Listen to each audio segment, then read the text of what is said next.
Women empowerment and social change. तो जैसा कि ये self explanatory kind of the topic है, जिसमें हम बात करेंगे कि किस तरह जो वेमेन एम्पावरमेंट है उसका सोशल कल्चरल इकोनॉमिक जो चेंज होती है किसी माशरे के अंदर उसका क्या ताल्लुक है। सबसे पहले हम बात करेंगे कि एम्पावरमेंट क्या है, वेमेन एम्पावरमेंट क्या है, और फिर इसका हम रिलेशनशिप चेक करेंगे सोशल और कल्चरल चेंज के साथ। सो एम्पावरमेंट बुनियादी तौर पे it's the process of increasing the capacity of individuals or groups to make choices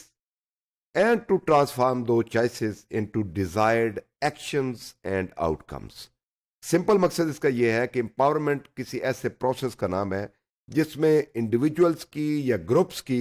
capacity को इन्हांस किया जाता है, कैपेसिटी को बढ़ाया जाता है कि वो अपने लिए जो बेहतर चॉइस है उनका वो इंतखाब कर सकें, और उन चॉइसेस को फिर वो अल्टीमेटली जो उनके एक्शंस हैं और उनके जो आउटकम्स हैं वो उनके बेहतर हो सके और उनके जो ट्रांसफॉर्म कर सकें अपनी जो कैपेसिटीज है for the betterment of their nation and for the betterment of themselves as well. तो ये एक प्रोसेस जो है जिसको एम्पावरमेंट कहते हैं। अब हम बात करते हैं विमेन की एम्पावरमेंट। सो विमेन की एम्पावरमेंट जो है it refers to the increasing the spiritual, political, social, educational, gender, or economic strength of communities or individuals as a women। यानी इसका मतलब ये हुआ कि पर्टिकुलरली जो वेमेन है यानी औरतें जो हैं उनकी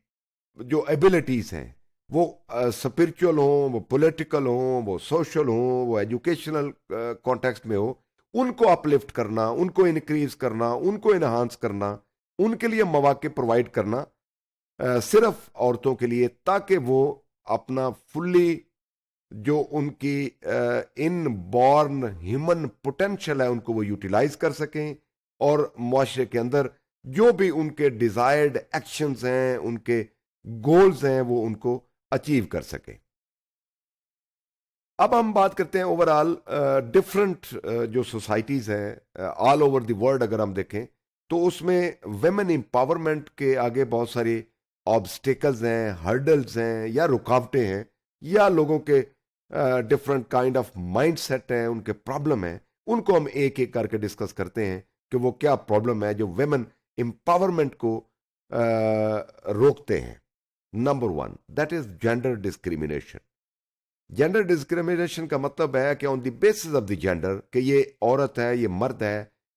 उसको सेग्रीगेट कर दिया जाता है, उसको डिस्क्रिमिनेट कर दिया जाता है, अलग कर दिया जाता है कि ये तो जी औरत है, ये काम कर नहीं सकती, इसकी फिजिकल स्ट्रेंथ उतनी नहीं है जितनी एक मर्द की है, लिहाजा सर्टन जॉब्स या टास्क वो औरत परफॉर्म ही नहीं कर सकती। तो on the basis of the gender यानी मेल और फीमेल की जो डाइकोटमी है, जो डिफरेंस है, उसकी बेस पे उनको डिस्क्रिमिनेट कर दिया जाता है। नंबर टू है इन फीमेल इन्फेंटिसाइड, यानी बाज मुआशरे ऐसे भी हैं अक्रॉस द वर्ल्ड हमें मिलते हैं जो कि पैदाइश से ही और जो बच्ची अगर पैदा होती है, फीमेल पैदा होती है, तो उसको मार दिया जाता है, उसको बुरा समझा जाता है, उसको इन्फेंटिसाइड किया जाता है कि वो उसकी एज अ ह्यूमन बीइंग उसको ट्रीट नहीं किया जाता, बल्कि एज अ फीमेल उसको ट्रीट किया जाता है बेस्ड ऑन जेंडर। इसके बाद डॉरी, आपको पता है कि ये खास तौर पे हमारे जो सब कॉन्टिनेंट का जो मुआशरा है उसमें डॉरी, जिसको जहेज कहते हैं, ये बहुत बड़ी लानत है, और इसके हवाले से भी औरतें उतनी वेमेन एम्पावरमेंट जितनी होनी चाहिए उतनी उनको नहीं मिलती। फिर यह है कि marriage in the same caste, ये भी वेमेन की एम्पावरमेंट के लिए बहुत बड़ा मसला है कि अगर कास्ट की बुनियाद पे, यानी ये खास तौर पे अगर हम इंडिया की बात करें तो जिसमें पूरी सोसाइटी डिवाइडेड होती है डिफरेंट कैटेगरीज में, कोई ब्राह्मण है, वो खच्त्री हैं, वो शूदर हैं, और या उसको आउटकास्ट जिनको कहा जाता है, तो उनकी उनकी बेस के ऊपर उनकी शादियां होती हैं, आपस में उनके रिश्ते होते हैं कि ब्राह्मण जो है वो शूदर के साथ शादी नहीं कर सकती औरतें। उसके नतीजे में क्या होता है कि ओवरऑल जो वेमेन एम्पावरमेंट का जो कॉन्सेप्ट है वो फिर मुतासर होता है। इसके बाद थ्रेट्स जो हैं वो और भी हैं कि सिर्फ वेमेन को एजुकेशन के हवाले से अगर हम स्टैटिस्टिक्स की बात करें तो पाकिस्तान के अंदर भी जो फीमेल लिटरेसी रेट है वो एज कंपेयर टू मेल वो कम है, अभी भी कम है, उसमें गैप है। तो एजुकेशन के वो मौके उनको उतने प्रोवाइड नहीं किए जाते एज कंपेयर टू मैन। फिर फाइनेंशियल कुछ कंस्ट्रेंट्स होती हैं कि जो मेल चाइल्ड है या मेल है उसको वहाँ पे फाइनेंशियली एसेट में भी जो है उस हवाले से उसकी उतनी नुमाइंदगी नहीं होती। फिर फैमिली की जो जिम्मेदारी है यानी एक ख़ानदान है उसमें भी ख़ास तौर पे जो फीमेल है उसको इस तरह का रोल और रिस्पॉन्सिबिलिटी दी जाती है कि जी ये बिलखसूस औरतों के लिए मखसूस है। तो उस हवाले से भी जो फैमिली है ख़ानदान भी वो इक्वल लेवल पे उनको ट्रीट नहीं करता, प्रमोट नहीं करता कि जो जेंडर की डिस्क्रिमिनेशन है इसको कम से कम किया जाए। फिर उनकी मोबिलिटी का बहुत बड़ा मसला है, ख़ास तौर पे जो हमारे पाकिस्तान के हवाले से बात करें इसमें वो एरियाज जो दूर दराज एरियाज हैं अर्बन सेंटर से, तो वहाँ पे औरतों की उतनी मोबिलिटी नहीं है। औरतें ज़्यादातर घरों में ही काम करती हैं, घरों तक महदूद रहती हैं और उनकी वेमेन एम्पावरमेंट फिर डेफिनेटली वहाँ पे भी मुतासर होती है। फिर एक और इशू है कि इनकी जो एबिलिटी है, समझा जाता है कि शायद बहुत बड़े रिस्की काम जिसमें ज़्यादा रिस्क इन्वॉल्व हो, वल्नरेबिलिटीज़ जहाँ पे ज़्यादा हों, तो वहाँ पे भी उसका भी है। फिर यह है कि अचीवमेंट के हवाले से भी इनकी अचीवमेंट को भी उतना अप्रिशिएट नहीं किया जाता। फिर अचीवमेंट के हवाले से और भी बेशुमार मामलात हैं जिसकी वजह से औरत वो अपना एक जो उसका मुकाम है, मर्तबा है, वो इकोनॉमिक, पॉलिटिकल, सोशल कोई भी फील्ड हो उसमें वो उतना नहीं कर पाती। इसके बाद हम बात करते हैं अब लीगल कॉन्टेक्स्ट में कि जो हमारे लॉज हैं, हमारे लीगल एम्पावरमेंट है वो बड़ी ज़रूरी है कि औरतों को हर हवाले से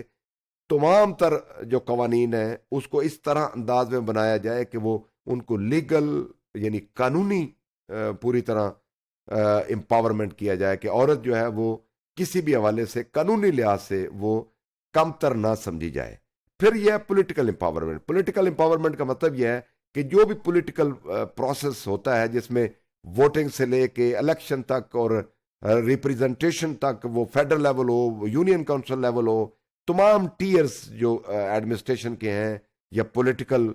जो है उसमें पूरी तरह भरपूर हिस्सा ले सके और वो भी जिस तरह मर्द जो है वो एम्पावर्ड हैं, इस पॉलिटिकली एक्टिव हैं, एंगेज हैं, पार्टिसिपेट करते हैं, अपने चॉइस के मुताबिक अपने रूलर्स लीडर्स का इंतखाब करते हैं, तो वो पॉलिटिकल एम्पावरमेंट के हवाले से आती है। इसके बाद है इकोनॉमिक एम्पावरमेंट। इकोनॉमिक एम्पावरमेंट के लिए ज़रूरी है कि औरत भी वो तमाम एक्सपर्टीज और स्किल्स और एजुकेशन हासिल करे जिससे वो एम्पावर हो सके, ताकि इकोनॉमिकली एम्पावर होगी, उसके पास फाइनेंशियली एक स्टेबल जॉब होगी और एम्प्लॉयमेंट होगी उसके पास, तो तभी वो at par with men compete कर सकेगी और अपना मुकाम जो है वो बना सकेगी और फिर वो इकोनॉमिक एम्पावरमेंट ऑफ फीमेल की पर्टिकुलरली जो ख्वाब है वो पूरा हो सकेगा। इसके बाद है decrease in violence against women. यानी वुमेन एम्पावरमेंट की जब हम बात करते हैं या चेंज की सोसाइटी के अंदर बात करते हैं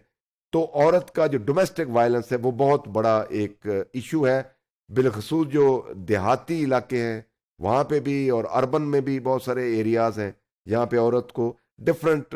माशरती तौर पे या उसको नफसियाती तौर पे या इवन फिजिकली भी सम टाइम अब्यूज़ किया जाता है। तो उसमें भी डिक्रीज जो है वो वुमेन एम्पावरमेंट के कॉन्सेप्ट को रियलाइज करने में और उसको एक्चुअलाइज करने में वो बुनियादी किरदार अदा कर सकती है।